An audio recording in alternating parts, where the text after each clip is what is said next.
Hi, I'm Jeff. And I'm Jeff, and welcome to WineGeekTV, a web show dedicated to helping the average Joe and Jane understand and appreciate wine just a bit more from this guy over here, an expert sommelier.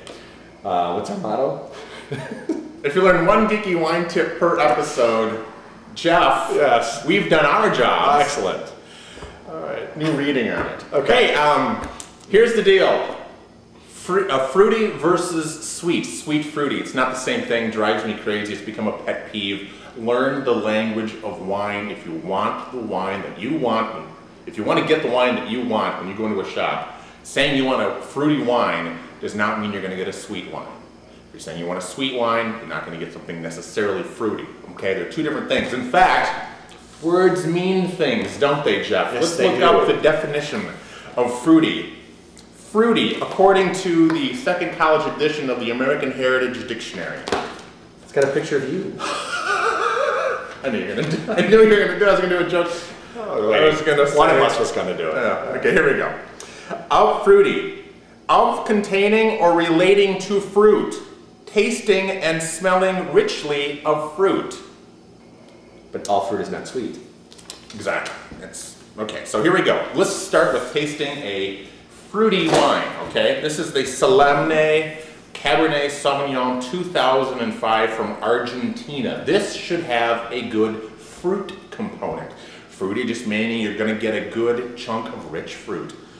Plumminess, grapiness, if it's a fresh kind of grape flavor, raspberries, blueberries, something like fruit should be in there. All right, okay, you ready? Yeah, I'm ready. Let's give this a whirl. And it should be on the nose and in the mouth. What's so funny? Nothing. There's something on your nose and in your Nothing. mouth? There's so many phrases that we say that could just totally be misconstrued for something. Not else. really. Okay, Right. see? Now you're getting a good, jammy, fresh fruitiness there, are you not? Yes, I am. You're getting a little bit of an alcohol. Yeah, it in there smells a too, little. but there's definitely a good kind of blackberry, blueberry component. And it's not sweet. Here's the deal. We all know sugar, as a grape ripens, okay, the sugars in it, the natural sugars in it increase. If you crush that grape and ferment it, if you ferment it all the way to dry, fermenting converts the alcohol into sugar, or converts the sugar into alcohol. If you vinify all of that sugar into alcohol, you're going to have a dry wine. It's going to have some fruitiness to it.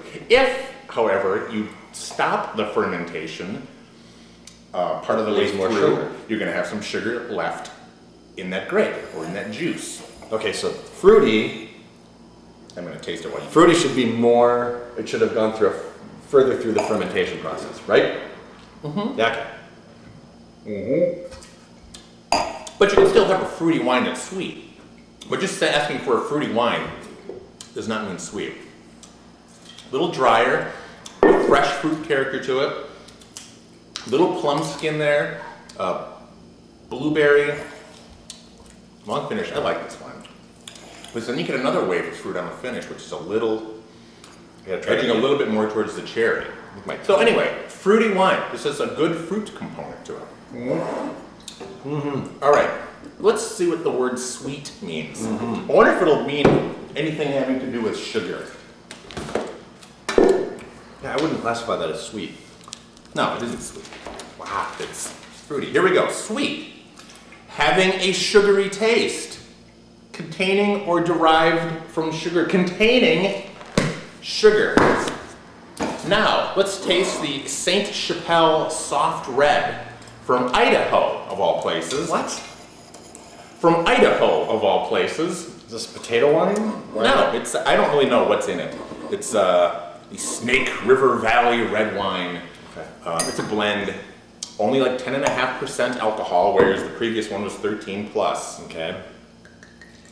So that's a good way to determine too, if you're looking at the labels.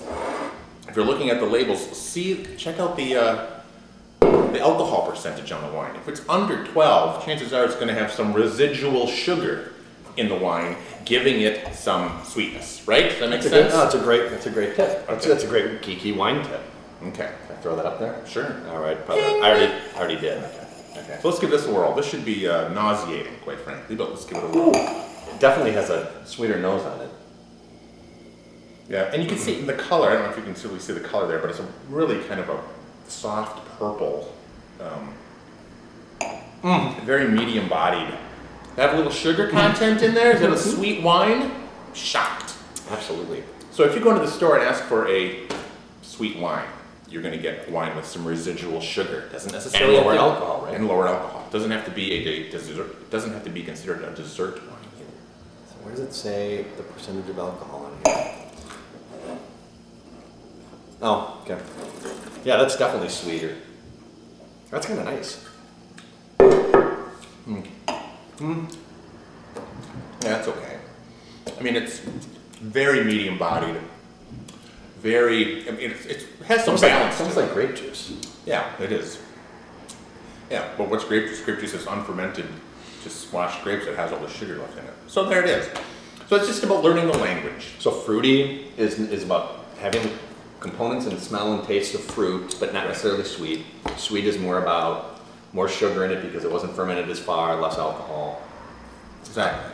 Well, I can definitely, that was a good example. Good. Maybe I should go out and try this, both these wines. It'll definitely give you a good example of the two. Yeah, a good lesson for you guys at home. All right, excellent.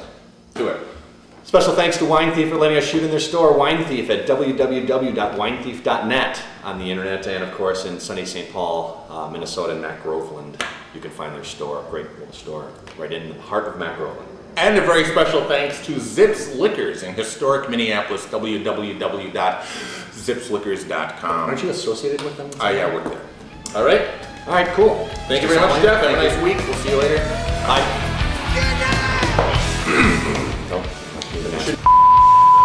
Here we go. That's a good blooper. I'm sure it is for the X-rated version.